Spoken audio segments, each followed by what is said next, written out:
I'm Angela Barnett, and I teach at Willow Elementary School in ABC Unified School District in California, and I'm a third grade teacher. So video for me has helped me kind of flip the tables. It was actually the first year I got one-to-one Chromebooks. So this was about 3 years ago, and I jumped from second to third with one-to-one Chromebooks and state testing. And in California, it's all digital. It's the CAS, the SBAC.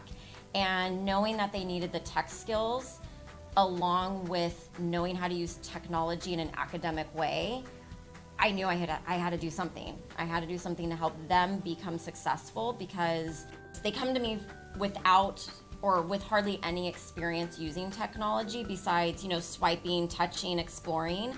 But once they're with me in third grade and I start showing them there's a purpose to it, they can start solving their own problems, they're curious about it. It really drives that understanding and use of technology further for an 8 or 9-year-old. Have students start creating their own videos to share with their peers.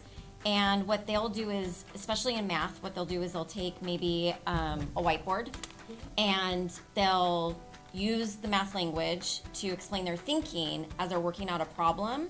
And what students can do is check that understanding. So besides myself checking, their peer will check their work to see if they could follow their steps to make sure that the student is explaining the steps correctly.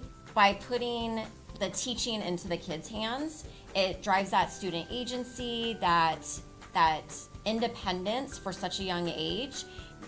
And so they love the idea of being able to share and explain, because they're constantly watching other people or other kids at home do that. So doing that in an academic way really gives them purpose using video in the classroom. At the end of the year, it's either sink or swim, and I wanted them to swim.